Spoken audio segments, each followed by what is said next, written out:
계시록 11장 15절부터 마지막 절까지 좀 내용이 좀 많은데 17절, 18절은 장로들이 찬송하는 장면이죠. 뭐 어려운 것이 아니어서 오늘 좀 마지막 절까지 하려고 합니다. 이제 지난 시간까지 우리가 지난 시간에 상고했던 부분들이 상당히 어렵고 중요한 내용이죠. 둘째 화에 대해서 왜 계시록 9장에서 여섯째 천사가 나팔을 불었을 때는 둘째 화라는 단어를 쓰지 아니하시다가 왜 11장에 와서 둘째 화라는 단어를 왜 여기에서 쓰셨는가, 이게 상당히 중요한 의미를 갖습니다. 계시록 9장에서는 유브라데 전쟁이요 핵전쟁을 이야기를 했는데 여기서는 왜 죽은 사람이 7,000명이요 남은 자들이 하나님께 영광을 돌리더라, 왜 이렇게 말씀하셨을까? 이게 유대인의 구원에 관한 말씀이죠. 그러니까 이방인의 구원이 이제 전 3년 반으로 끝나고 후 3년 반 이제 유대인에게로 그 구원이 넘어갔다. 이것을 우리에게 영적으로 계시하기 위해서 둘째 화라는 것을 여기에다가 딱 쓰신 거예요. 그러면서 이제 일곱째 천사가 나팔을 불죠. 일곱째 천사가 나팔을 불면은 이제 어떤 일이 벌어지는가? 물론 이제 여기에 대해서는 이제 계시록 16장에 가서 일곱 진노의 대접이 이제 쏟아지게 되죠. 그런데 그 일곱 진노의 대접을 이제 여기서는 일곱째 나팔이다 이렇게 말씀을 하고 있어요. 이 일곱째 나팔이 딱 불게 되어지면 어떤 일이 벌어지는가에 대해서 이제 쭉 설명을 하고 있는 겁니다. 일곱째 천사가 나팔을 불매 하늘에서 큰 음성이 나서 가로되, 일곱째 천사가 나팔을 부니까 하늘에서 큰 음성이 났다.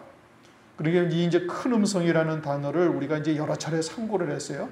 이 큰 음성이라는 이 음성이라는 것은 무엇을 의미하는가? 들을 귀 있는 자들에게는, 온 세상에 들을 귀 있는 자들에게는 다 들려지는 말씀이다 이겁니다. 그게 큰 음성이죠. 그리고 온 세상에 있는 하나님의 택한 백성들, 즉 말세에 구원을 얻기로 예비된 자들에게는 이 음성이 다 들려지는 거예요. 깨달아지고 믿음으로 받을 수 있다 이겁니다. 그러면서 일곱째 천사가 나팔을 불매 하늘에서 큰 음성이 나서 가로되 세상 나라가 우리 주와 그 그리스도의 나라가 되어 라고 말씀하고 있어요. 일곱째 나팔이 불게 되어지면 데살로니가전서 4장 16절을 보면은 나팔 소리와 함께 주님이 이 땅에 재림하신다 이렇게 말씀하고 있죠. 또 계시록 10장 7절을 읽어보십시다. 10장 7절 일곱째 천사가 소리내는 날 그 나팔을 불게 될 때에 하나님의 비밀이 그 종 선지자들에게 전하신 복음과 같이 이루리라. 하나님의 비밀이 그 종 선지자들이 전하신 것대로 전하신 복음과 같이 이루어진다 이겁니다. 하나님의 비밀이 이루어지는데 그게 어떤 내용이냐? 이 세상 나라가 우리 주와 그 그리스도의 나라가 된다 요거예요. 지금 15절을 다시 읽어보면은 일곱째 천사가 나팔을 불매. 그러면은 실제는 어떤 일이 벌어져요? 이제 우리가 계시록 16장에 가서는 이제 강론적으로 일곱 진노의 대접이 쏟아져요.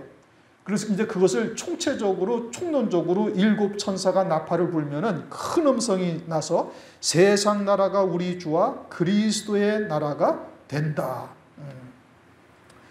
그리스도의 나라가 된다 이겁니다. 그것이 선지자들, 그 종 선지자들에게 말한 하나님의 비밀이다 이겁니다. 하나님의 약속, 하나님의 언약 가운데 하나가 아직 이루어지지 아니한 것이 있는데 그것은 뭐냐? 주님의 재림이죠. 주님이 재림하시는 약속이 이제 그때 이루어지는데 그때 이루어지게 되어지면 이 세상 나라가 어떻게 된다는 거예요? 그리스도의 나라가 된다라고 말씀하고 있어요. 그리스도의 나라, 즉 주님이 재림하시면은 교회가 다 휴거되어져 가지고 뭐 하늘로 올라간다든지 하나님의 나라로 간다든지 아니면 주님이 재림하시면은 이 세상 만물이 다 사라지고 그냥 천국으로 다 들어가게 된다. 이것이 이제 무천년주의자들이 주장하는 주장이거든요. 이제 미국에 있는 목사들의 한 70%, 80% 이상이 다 그 무천년주의를 믿어요. 그런데 지금 여기 말씀은 어떻게 된다고요? 세상 나라가 우리 주와 그 그리스도의 나라가 되어진다 이겁니다. 하늘나라로 완전히 이제 뒤집어져서 하늘나라가 된다 이것이 아니고 이 세상에 하나님의 나라가 이루어진다라는 것이, 일곱째 나팔이 불게 되어지면은 이 세상 나라가 그리스도의 나라가 되어진다 이겁니다. 그러니까 무천년주의자들이 주장하는 주장은 완전히 거짓말이 되어지는 겁니다. 전혀 성경과 맞지 아니하는 것이죠. 그리고는 그가 세세토록 왕 노릇하시리로다. 이제 그리스도께서 왕 노릇하시는데 이것이 이제 계시록 20장에 가면 1000년 동안 그리스도께서 만왕의 왕으로 다스리게 되어질 것을 말씀하고 있어요. 그런데 1000년이 지나고 나면은 이제 영원 무궁세기에 들어가게 되잖아요. 그때도 주님은 만왕의 왕으로서 하나님의 나라를 다스리시게 되는 것이죠. 그리고 계시록 20장에 가서는 이 1000년이라는 단어를 6번 강조하여 말씀하셔요. 한 번만 1000년이라는 단어를 쓰셔도 우리가 그것을 소홀히 볼 수 없는 거거든요. 그런데 6번이라 이 1000년이라는 단어를 쓰시는 것이니 1000년 동안 그리스도께서 이 세상에서 만왕의 왕, 만주의 주로 다스리신다라는 것을 절대 무시할 수가 없어요. 그 다음 1260일이라는 것이 우리가 실제 숫자라는 것은 여러 차례에 걸쳐서 성경에 대해서 한때 두때 반때, 다니엘서에도 말씀하고 있는 한때 두때 반때 또는 1260일이라는 것이 그와 같이 실제 숫자라는 것을 우리가 확인했잖아요. 그러니까 1000년이라는 이 숫자도 실제의 1000년 동안을 말하는 것이라는 것을 우리가 확신할 수가 있는 겁니다. 그러니 주님께서 이 땅에서 1000년 동안 만왕의 왕, 만주에 다스리시는 하나님의 나라가 이 땅에 실제로 펼쳐지게 되어지는 거예요. 그것이 이제 이사야서 65장, 이사야서 35장 또는 이사야서 11장, 새하늘 새 땅을 이사야서 65장에서는 말씀하고 있잖아요.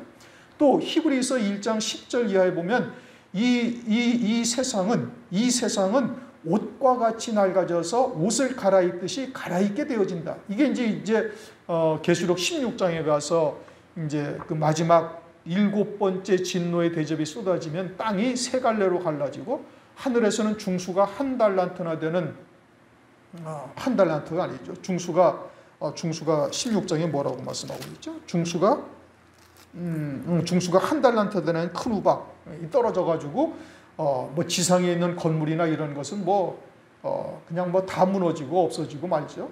그리고는 히브리서 1장 10절 이하에 이제 그렇게 옷을 갈아입듯이 갈아입는다. 또 이사야서 65장 17절에도 새 하늘 새 땅이 되어져서 이전 것은 기억나거나 생각나지도 아니한다. 완전한 새 하늘 새 땅으로 바뀌어지는 그리스도의 나라가 되어지는 이와 같은 역사가 있게 되어질 것을 말씀을 하고 있는 겁니다. 그러면은 그 1000년이 지나면은 어떤 일이 벌어지는가? 이건 이제 계시록 20장에서 7절 이하에 쭉 말씀을 하고 있죠.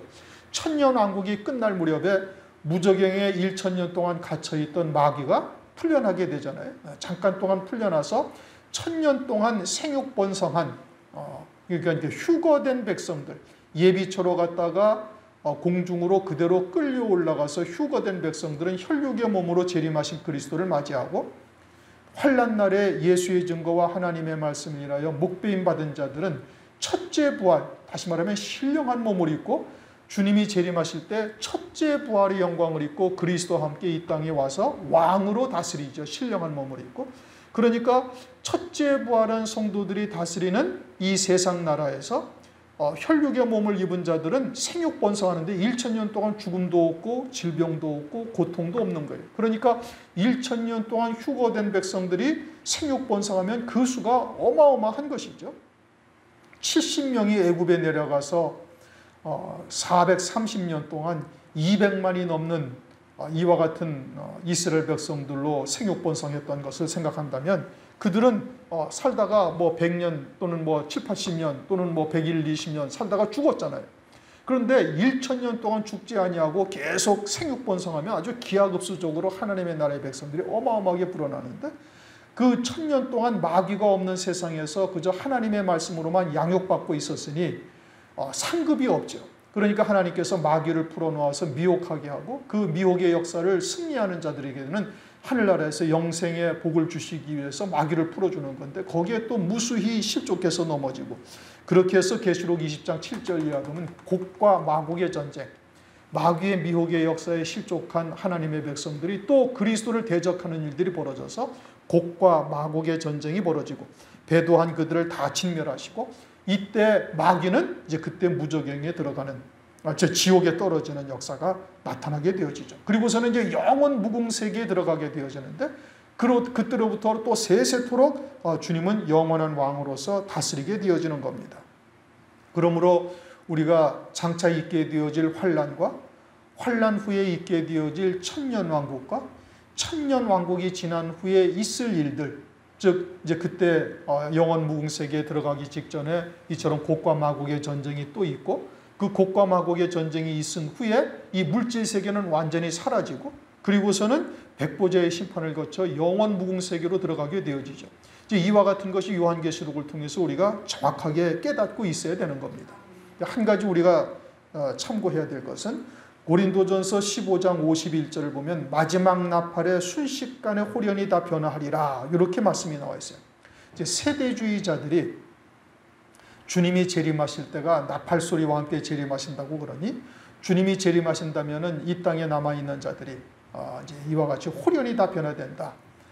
이제 주님이 뭐 환란 전에 재림하시고 환란 후에 지상 재림을 하시는데 그때 뭐 다 변화된다. 뭐 이렇게 얘기를 하는데 이 고린도전서 15장 51절에 마지막 나팔에 순식간에 홀연히 변화한다라는 것은 천년 왕국이 지난 후 백보자 심판대 앞에 우리가 서게 되어질 때 그때 이 물질 세계가 다 없어지잖아요. 그때 이 땅에서 신앙의 정절을 지키며 남아있는 자들이 그때 홀연히 다 변화된다 이런 의미인 겁니다. 모든 구원이 다시 말하면 이 땅에서의 모든 구원이 다 끝나는 마지막 때에 그 마지막 나팔 때에 홀연히 변화된다라는 말씀이에요. 다시 말하면 주님이 재림하실 때의 나팔 소리와는 차이가 있다 이겁니다. 1000년의 시간적인 차이가 있다. 천년왕국 이후의 사건을 말씀하고 있다. 그것을 지금 말하고 있는 겁니다. 16절 하나님 앞에 자기 보좌에 앉은 24장로들이 즉 하늘에서 이와 같은 음성이 들리자 이제 보좌에 앉았던 24장로들 여기서 24장로들은 계시록 4장에서 말씀하신 금면류관을 쓰고 흰옷을 입은 24장로들을 말하는 겁니다. 이 24장로들은 이제 물론 우리가 이제 앞서서 상고했지만 구약에서 이와 같은 영광의 자리에 합당한 신앙의 열매를 맺은 자들이고 신약에서 12사도와 같은 믿음의 자리에 선 믿음의 조상들을 말하는 것이고 환난날에 이와 같이 예수의 증거와 하나님의 말씀을 인하여 목배임 받는 순교한 성도들이 이와 같은 영광의 자리에 있을 것을 계시록 20장 4절에서 말씀을 하고 있습니다. 계시록 20장 4절 또 내가 보좌들을 보니 거기 앉은 자들이 있어 심판하는 권세를 받았더라. 그러면서 예수의 증거와 하나님의 말씀을 인하여 목배임 받은 자들인 것을 그 뒤에 쭉 설명을 하고 있죠. 그러므로 하나님 앞에 자기 보좌에 앉은 24장로라는 이 의미는 이것을 성경에 지금 요한계시록에 기록하시고 우리들에게 읽게 하시는 이유는 뭐냐? 환난을 통해서 이와 같은 영광스러운 자리에 들어갈 사람들이 아직 남아있다 이겁니다. 오늘날 우리가 이와 같은 하나님의 말씀에 해당되어지는 자들이니 이러한 말씀을 듣고 믿음으로 받을 수 있도록 하나님께서 은혜를 베풀어 주시는데 이 24장로의 자리는 성도로서는 최고의 영광의 자리요. 모세와 또는 다윗도 이 자리에 들어가 있고 12사도도 이 자리에 들어가 있고 환난날에 순교한 성도들이 이와 같은 영광의 자리에 이르게 되어질 것을 말씀하고 있는 거예요. 그러므로 우리가 이와 같은 하나님의 말씀을 잘 새겨듣고 깨닫고 그와 같은 하나님의 뜻을 우리가 믿음으로 받고 그 믿음의 자리에 설 것을 위해서 부단히 달려가야 되는 겁니다. 하나님 앞에 자기 보좌에 앉은 24장로들이 엎드려 얼굴을 대고 하나님께 경배하며 이와 같은 장면을 성경에 기록하신 이유가 뭐냐? 우선 24장로들이 하나님 앞에 우리가 계시록 4장 10절을 보면 자기의 금면류관을 벗어서 어린 양의 보좌 앞에 던져드리잖아요. 그 이유는 뭐예요? 이와 같은 영광을 우리는 절대 받을 수 있는 존재들이 아니었다 이겁니다. 이 땅에 사는 동안 우리의 소위들을 살펴보면 우리는 그저 가시면류관을 써야 할 존재들이지 이와 같은 금면류관을 받고 24장로의 자리에 앉을 만한 이와 같은 존재가 못 되고 이것은 모든 것이 다 하나님의 은혜로 된 것이다. 에베소서 2장 8절 9절 말씀을 보면 우리가 믿음으로 말미암아 은혜로 구원을 얻었고 우리가 구원을 얻은 모든 것들이 다 선물이다. 그렇게 말씀을 하고 있죠. 그러니 이와 같이 하늘나라에서 이루시는 모든 구원의 역사가 우리에게 그저 하나님께서 은혜로 주시는 것임을 우리에게 계속 강조하는 것이고, 이와 같은 것을 통해서 우리로 하여금 더욱더 겸손한 자가 되어야 될 것을 말씀하고 있는 겁니다. 특별히 우리가 이 마지막 때 환난을 통해서 이루실 구원의 말씀을 깨닫게 되어지고, 또 때에 따른 말씀으로 우리가 악고까지 채워지는 자가 되어지면은 그것은 진리 지식이 아주 가장 깊은 단계까지 이르게 되어지는 겁니다. 그 말씀을 우리가 믿음으로 받고 우리가 멜기세덱의 반차를 쫓는 대제사장이라는 이 한 구절만 깨닫는다 해도 이건 어마어마한 하나님의 비밀인 거예요. 대부분의 그리스도인들이 다 천국 가기 위해서 신앙생활을 하지, 천국에 자신이 앉아있는 존재요, 그리고 이와 같은 영광들을 예비해 놓으셨고 그 영광을 위해서 이 마지막 때 우리를 부르셨다는 것을 알고 있는 자들이 있느냐? 거의 없다 이겁니다. 그러니까 이러한 하나님의 말씀을 통해서 때에 따른 양식으로 특히 환난 날에 이루실 이와 같은 구원의 말씀을 듣고 깨닫고 그 신앙으로 세워진 자가 되어지면은 다른 영혼들의 신앙이 보이는 겁니다. 아직도 유아기적 신앙에서 벗어나지를 못했구나. 그러면 잘못하면 어떻게 되는가? 영적으로 교만해질 수가 있어요. 이와 같은 것을 하나님께서 철저히 경계하시는 겁니다. 우리가 이와 같은 은혜의 말씀, 이 진리의 말씀을 듣는 것이 우리가 지혜롭고, 또는 여러분들이나 저나 무슨 40일 금식 기도를 1년에 한 2번씩 하고 이렇게 해서 하나님으로부터 받은 것이 절대 아니잖아요. 그냥 하나님께서 우리에게 창세전에 예비된 영광들을 위하여 우리에게 그냥 은혜로 주신 거예요. 그러니까 하나님 앞에 그냥 감사하며 늘 겸손해야 되는데, 다른 영혼들의 신앙이 보인다고 책망을 하고 아주 멸시를 무시를 하고, 또는 이와 같이 교만한 자리에 서서는 절대 아니 될 것을 말씀을 하고 있는 겁니다. 교만은 패망의 성봉이다. 그러므로 이와 같은 말씀들을 통해서 우리가 더욱 겸손하고 하나님의 은혜로 구원받은 자인 것을 절대 잊어서는 아니 되는 것이죠. 그러면서 이제 이어지는 말씀이 뭐냐? 17절, 이 24장로들의 찬양을 드리는 장면인 겁니다. 가로되 감사하옵나니 옛적에도 계셨고 시방도 계신 주님. 이것을 우리가 계시록 1장을 우리가 참고하면서 하나님을 예전에도 전에도 계셨고 시방도 계시고 장차 오실 이 등등 여러 가지로 우리가 참고했죠. 그때도 다 나왔던 그런 내용인 겁니다. 옛적에도 계셨다라는 것은 물질 세계, 천지와 만물을 지으시기 이전에도 하나님이 계셨다라는 의미예요. 또 그 계셨다라는 의미가 요한복음 1장에서도 우리가 이미 상고를 했죠. 태초에 말씀이 계시니라. 이것이 그냥 가만히 앉아 있었다는 의미가 아니죠. 태초에 말씀이 계시니라는 것은 아버지의 뜻을 쫓아 성자 하나님이 나오셔서 아버지의 뜻을 쫓아 하늘의 모든 영광들을 예비해 놓으신 것을 말하고 있는 거예요. 이게 태초에 옛적에 계셨다라는 것이 가만히 계셨다라는 것이 아니라 우리의 구원을 위해서 아들들의 생명들을 낳으시고 아버지의 기쁘신 뜻을 쫓아 그 아들들에게 입힐 영광들을 이미 예비해 놓으시고 등등 영의 세계에서 이루신 구원의 뜻을 우리에게 지금 알게 하시는 겁니다. 또 시방도 계신 주님이시다라는 것은 이 물질 세계를 지으셔서 하나님께서 역사적인 시간대에 우리를 살게 하시면서 예수 그리스도 안에서 하늘에 예비하신 영광에 합당한 자로 은혜를 베푸시고 길러가시고 그에 합당한 자로 세우시는 역사를 이루신다 이겁니다. 특별히 이 마지막 때에는 환난 날에 이루실 구원의 뜻을 우리에게 깨닫게 하시는 거예요. 아모스서 3장 7절을 보면은 하나님께서는 그 종 선지자들에게 하나님의 뜻을 알리지 아니하시고는 하나님께서 행하지 아니하신다라고 말씀하고 있어요. 그러니까 요한계시록이 묵시문학이다 또는 기타 등등 어려워가지고 봉함된 책이다 보려고 하지 않잖아요. 그러나 하나님의 말씀이 이와 같이 마지막 때 봉함된 책이 열린다라는 것은 그와 같이 하나님의 뜻을 이루실 때가 되었다라는 것을 말씀하시고, 그처럼 하나님의 뜻을 환난 날에도 이루시되 이와 같이 그리스도 안에서 온전히 이루고 계시는 것을 우리에게 깨닫게 하시는 것이죠. 일곱 영으로 이루어 가시는 것이죠. 그러니까 시방도 계시다, 시방도 계신 하나님이다 라는 것은 이와 같은 역사적인 시간대를 따라서 하나님의 정하신 뜻을 그대로 그리스도 안에서 이루어 가시는 거예요. 특히 환난 날에는 아주 온전한 구원에 이룰 수 있도록 은혜를 베풀고 계시는 것이죠. 그러면서 곧 전능하신 이여 친히 큰 권능을 잡으시고 왕노릇 하시도다.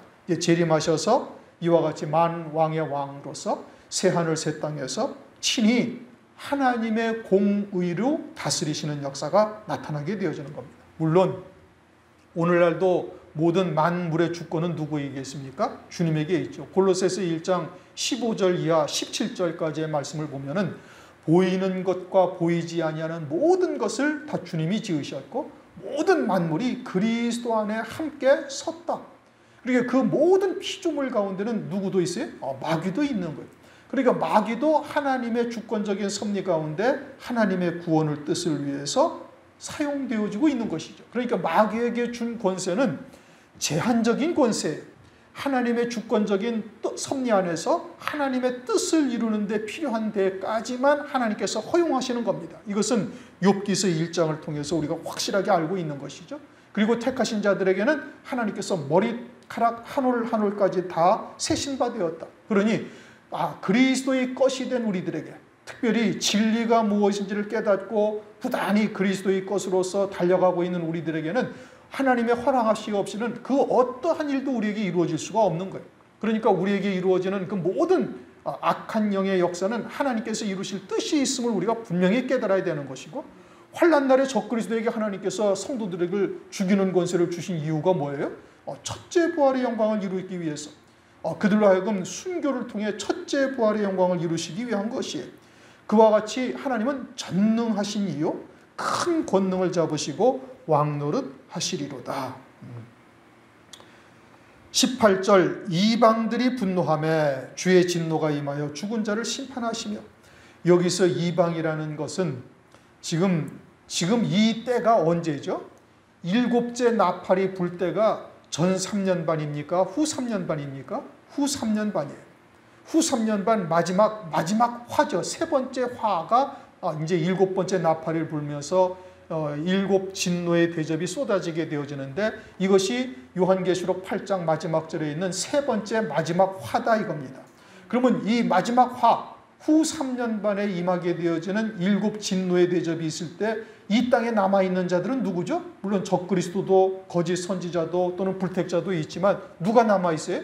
큰성 바벨론 음녀교회가 남아있는 거예요. 그러니까 하나님의 말씀의 대상은 적그리스도나 거짓 선지자를 쫓아 살고 있는 불택자들이 아니고, 하나님의 이 성경의 말씀의 대상은 누가 대상이에요? 택자들이 대상인 거예요. 여러분, 성경을, 율법을 언제 주셨어요? 출애굽한 이스라엘 백성들에게 주신 거예요. 그거지 애굽에 있는 자들이 대상이, 말씀의 대상이 아니다 이겁니다. 그러면 여기서 이방이라는 것이 애굽 사람들을 말하는 겁니까? 예수 밖에 있는 자들을 말하는 겁니까? 그게 아니죠. 예수 안에 있는 자들이죠. 그러니까 음녀교회요 큰성 바벨론 이들을 말하는 겁니다. 그들이 이방의 신앙을 갖고 있는 거예요. 하나님의 자녀이되 진리를 외면하고 이방 신앙을 갖고 있는 것이죠. 말하자면 우상들을 섬기고 있었다 이 뜻인 겁니다. 그런데 그들이 어떻게 한다고요? 그들이 분노한다는 거예요. 누구에게? 하나님의 행하시는 이와 같은 진노의 심판을 분노한다 이겁니다. 왜요? 자기들은 그저 좋으신 하나님으로만 알고 있었던 거예요. 이렇게 행해도 하나님께서는 긍휼히 여기시고 사랑하시고 은혜를 베푸시는 하나님, 그저 복 주시는 하나님, 세상에서 복 주시는 하나님으로만 알고 있었는데, 그런데 하나님께서 어떻게 하는 거예요? 자기들에게 이와 같은 진노의 심판을 하시는 것을 보고 하나님이 어떻게 이럴 수가 있느냐라고 지금 하나님께 분노하고 있다 이겁니다. 예수님이 이 땅에 2000년 전에 초림하셨잖아요. 그때 유대인들이 알고 있는 메시아관은 어떠냐? 다윗과 같이 세상에서의 왕으로서 다스리는 메시아관을 가지고 있었던 거예요. 그런데 주님은 그렇게 오신 것이 아니잖아요. 십자가를 지러 오셨단 말씀이에요. 그러니까 주님이 그와 같이 진리의 말씀을 증거하고 하나님이 아니시고는 행하실 수 없는 표적과 이적을 이스라엘 백성들에게 보여주셨음에도 불구하고 자기들이 알고 있는 메시아와는 전혀 다른 메시아이니까 하나님의 이름으로 십자가에 못 박아 죽여버린 거예요. 그러니 오늘날도 역시 마찬가지로 사람의 계명으로 이방 신앙으로 살고 있는 자들은 그저 환난 전 휴거를 통해서 구원하시는 하나님, 또는 뭐 환난은 없고, 환난은 세상을 심판하기 위한 환난이고, 그저 주님이 재림하시면 세상은 심판당하고 교회는 구원받는다는 이와 같은 무천년주의자들의 사상으로 살고 있는 그리스도인들, 이들은 다 이방신앙으로 살고 있는 거예요. 예수님 당시에도 사람의 계명으로 살고 있는 자들에게 주님께서 마태복음 15장에 하나님을 헛되이 경배하고 있다라고 말씀하고 있잖아요. 그러니까 당시의 유대인들이 거의가 다 이와 같은 사람의 계명으로 살고 있었다 이겁니다. 사람들의 사상, 생활교훈과 같은 잘못된 말씀, 이런 것들을 살고 있었던 거예요.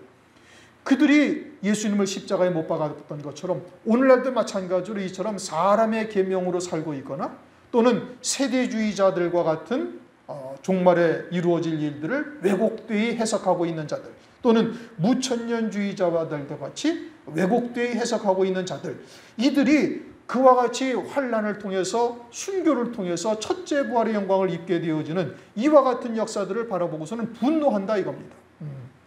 우리가 11장에서 두 증인들에 대해서 쭉 말씀하셨잖아요. 두 증인들이 1260일 동안 예언의 권세를 가지고 증거를 했어요. 그러다가 1260일 동안 예언의 권세가 다 끝나고 한때 두때 반때 순교할 자들이 다 순교하고 예비처 성도들이 예비처로 가게 되어지고 나서 순교를 합니다. 그런데 그 시체를 길바닥에다 그냥 내팽개쳐뒀는데 3일 반이 지나자 생기가 들어가고, 그 하늘로부터 이리로 올라오라는 하나님의 음성이 들리고 그들이 살아나서 하늘로 올려가는 역사를 눈으로 본 거예요. 그러니까 자기들이 알고 있던 말씀은 그런 것이 아니었는데, 지금 이와 같이 두 증인, 즉 14만 4천의 종들이 다시 살아나서 하늘로 올려가는 것을 바라보고는 저들이 엘리야라는 것을 그제서야 비로소 깨달은 겁니다. 그러면 그때라도 돌이켜서 회개하면 될 텐데 회개하지 아니하고, 그러고서는 하나님 앞에 되려 분노하며 하나님을 대적하는 역사가 나타나는 거예요. 어떻게 하나님께서 3차 세계전쟁으로 이렇게 많은 사람들을 죽이는 이러한 하나님이 어떻게 하나님일 수가 있는가? 하나님이 어떻게 이러실 수가 있는가? 이와 같은 생각들을 가지고 하나님을 대적하며 하나님께 분노하고 있다 이겁니다. 이것이 환난 날에 그대로 이루어질 일들이에요. 주의 초림으로 우리에게 그림자로 보여주셨죠. 환난 날에도 똑같은 일들이 다시 벌어지게 되어질 것을 말씀하고 있는 겁니다. 그러니 이방 사람들이 분노하며 사람의 계명으로 살고 있던 음녀교회 큰 성 바벨론이 자기들이 알고 있던 하나님, 좋으신 하나님이 아니다 이겁니다. 그러니까 하나님을 대적하며 분노하며 주의 진노가 임하여, 그들에게 뭐가 임한다고요? 하나님의 진노가 임한 겁니다. 왜요? 하나님의 진리의 사랑을 외면한 자들이기 때문에 그러는 것이죠. 데살로니가후서 2장 9절 이하에 우리가 여러 차례 하나님의 말씀을 우리가 상고했죠. 진리의 사랑을 외면한 자들에게 하나님께서 거짓 것을 믿게 하셔서 하나님의 심판의 날에 심판받게 하려 합니다. 그러니 하나님께서 이 화인 맞은 자들에게는 아예 거짓 것을 믿게 한 거예요. 사람의 계명 이와 같은 것을 쫓게 하고, 또는 표적이나 거짓 이적들을 쫓게 하고, 이와 같은 것들을 쫓게 해서 그들로 하여금 심판의 날에 심판받게 하려 하신다. 그러므로 오늘날 우리가 구원을, 진리가 무엇인지를 깨닫고 구원의 문턱을 넘어선 자가 되었다라는 것은 이건 어마어마한 하나님의 은혜인 겁니다. 마지막 때가 노아의 때와 같다. 성경은 롯의 때와 같다. 참으로 인자가 올 때 세상에서 믿음을 보겠느냐, 이럴 정도로 말씀하시는 이 말씀에 우리가 환난을 통해서 이루실 구원의 뜻을 깨닫는다는 것은 엄청난 하나님의 은혜죠. 그러면서 죽은 자를 심판하시며, 여기서 죽은 자를 심판하신다는 것은 육체가 죽은 자를 말하는 것이 아니고 영적으로 죽은 자를 말하는 겁니다. 영적으로 죽은 자, 산자와 죽은 자를 심판하시는 하나님이시잖아요. 산자라는 것은 영이 산자로서 이 땅에서 살다가 간 자를 말하는 것이고, 죽은 자라는 것은 영이 죽은 자인 거예요. 영이 죽은 자는 그럼 뭘 말하느냐?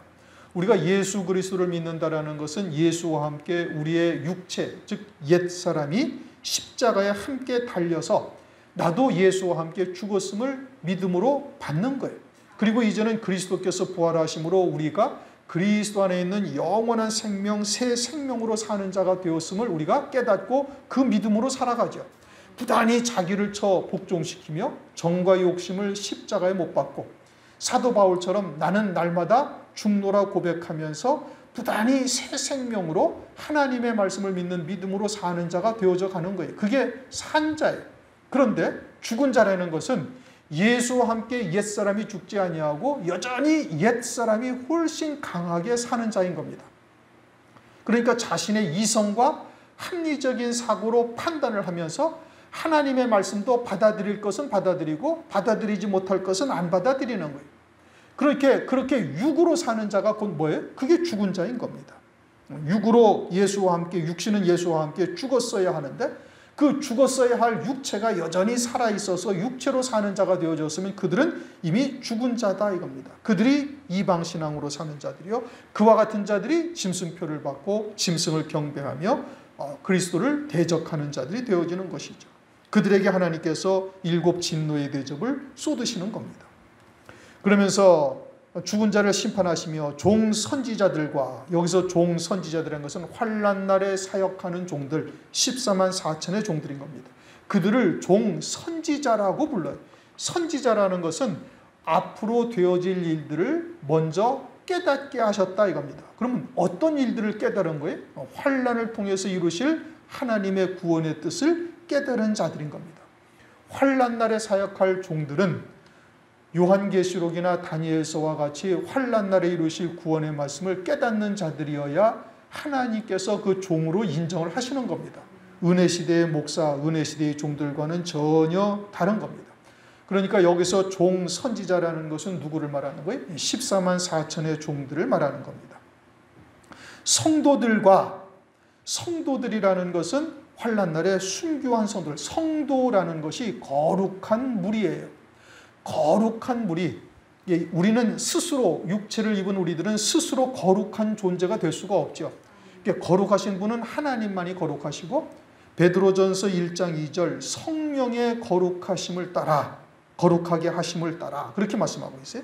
또 요한복음 17장 17절 진리로 거룩하게 하옵소서. 다시 말하면 진리의 성령으로 말미암아 하나님의 뜻이 무엇인지를 깨닫게 하시고, 그리고 그 말씀을 믿음으로 하나가 되어져서 그와 같은 영생의 열매 맺는 삶을 사는 자가 거룩한 성도, 거룩한 무리에 해당되어지는 거예요.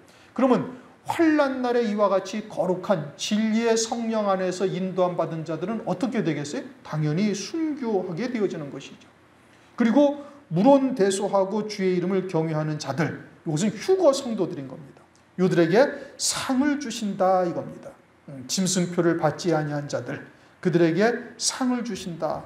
하나님의 이름을 경외하죠. 아브라함이 이삭을 번제로 드리라 하신 하나님의 말씀을 쫓아 모리아산에서 이삭을 실제 번제로 잡아드리게 되어졌을 때 하나님께서 이제 아브라함을 부르시고 멈추라 하고 말씀을 하시면서 이제야 네가 나를 경외하는 줄 알았다, 그렇게 말씀하시잖아요. 이게 하나님을 경외한다라는 것은 하나님의 말씀을 그와 같이 지극히 경외하는 거예요. 100세 낳은 아들이라 할지라도 하나님의 말씀보다 앞설 수가 없다 이겁니다. 그것이 하나님을 지극히 경외하는 자들. 그들은 환난 날에 절대 짐승표를 받을 수가 없죠. 그러니 순교하게 되어지고, 그러니 그들이 하나님을 경외하는 자들이다. 그들에게 하나님께서 상을 주시는데 어떠한 상을 주셔요? 첫째 부활의 영광의 상을 주시죠.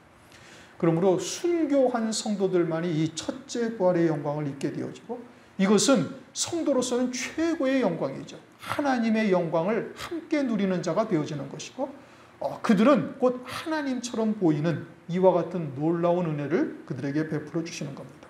그리고 또 땅을 망하게 하는 자들을 멸망시킬 때로소이다. 땅이라는 것은 하나님의 자녀들을 의미하는 겁니다. 땅을 망하게 하는 자들, 그들에게 잘못된 말씀, 혼잡한 말씀으로 망하게 하는 자들이죠. 몰각한 목자들, 거짓 종들이집니다. 환난 날에 짐승표를 받는 일에 앞장서고 짐승을 경배케 하던 자들, 다시 말하면 큰성 바벨론이요 음녀교회의 종들인 겁니다. 이들은 이 땅에서도 멸망을 받고 하늘에서도 영원히 멸망을 받는 거예요. 그저 적그리스도의 환난 전 3년 반 동안 잠깐 호의호식하다가 영원한 멸망을 받게 되는 것이죠. 에서가 팥죽 한 그릇에 장자의 명분을 팔고는 아주 울며 불며 회개해도 그 장자의 명분을 다시 회복하지 못하잖아요. 장자의 명분, 장자의 복은 그와 같은 겁니다. 우리가 한 번 장자의 복을 팔아버린 자가 되어지면 다시는 돌이킬 수가 없는 거예요. 짐승표를 한 번 받은 자가 되어지면 회개할 기회를 하나님께서 더 이상 주지 아니하는 거, 화인 맞은 자들이 되는 것이죠.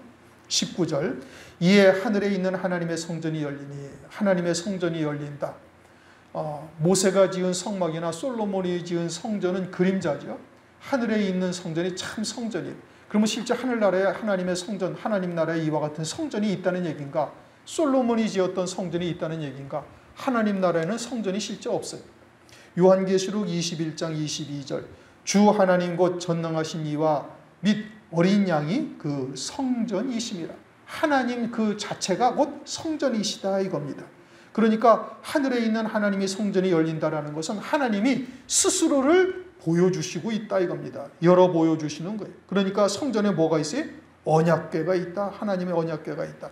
하나님의 말씀이 들어있는 것이죠. 지성소에 뭐가 있죠? 언약궤가 있어요. 증거궤, 언약궤가 있어요. 그러면 하나님께서 그 언약궤 속에는 뭐가 있다고요? 하나님의 언약의 말씀, 하나님의 그런 우리를 향하신 하나님의 언약의 말씀이 들어있고, 그 언약의 말씀이 들어있는 그 언약궤를 우리에게 보여주신다라는 것은 하나님의 언약의 말씀대로 모든 것이 다 이루어진다라는 것을 우리에게 확인하게 하려는 거예요. 율법의 1.1획도 떨어지지 아니하고 그대로 이루신다는 하나님의 약속의 말씀이 있죠. 하나님은 변개치 아니하시고 하나님은 후회하심이 없어요. 그러니까 모든 언약대로 반드시 이루실 것이라는 것을 우리에게 다시 한번 확인시켜 주시는 겁니다.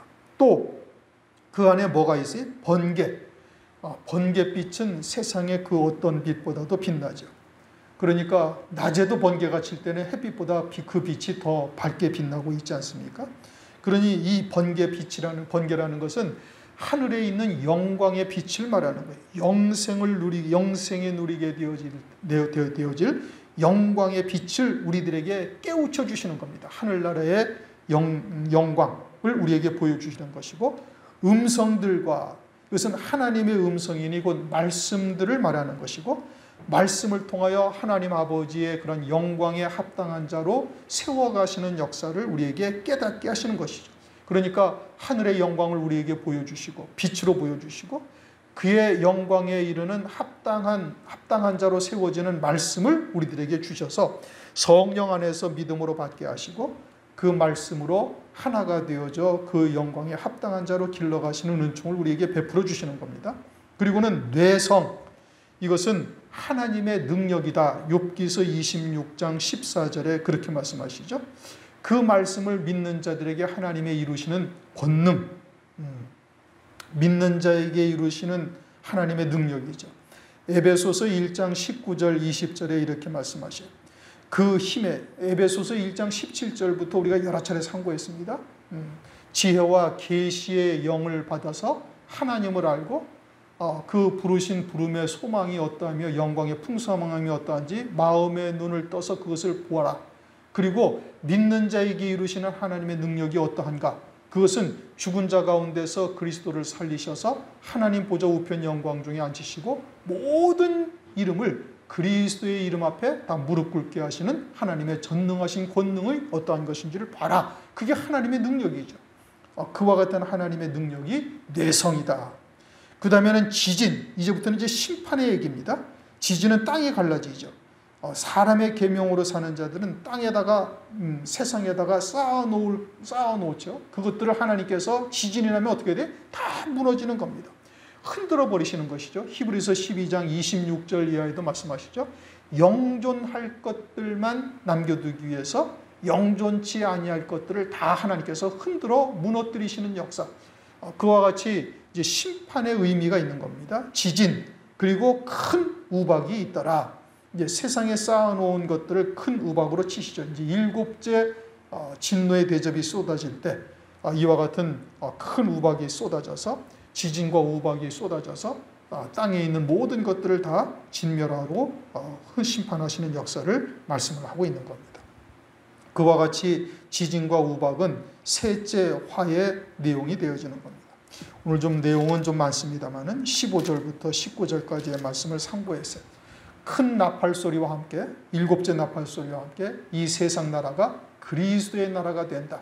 이제 우리의 소망이 그곳에 있고 속히 그와 같은 날이 우리에게 이루어질 뿐 아니라 그의 합당한 자로 우리가 온전히 세워져서 이와 같이 찬송을 드리는 자리에 함께 할 수 있는 우리 모두가 되시기를 주의 이름으로 축원합니다. 기도하겠습니다.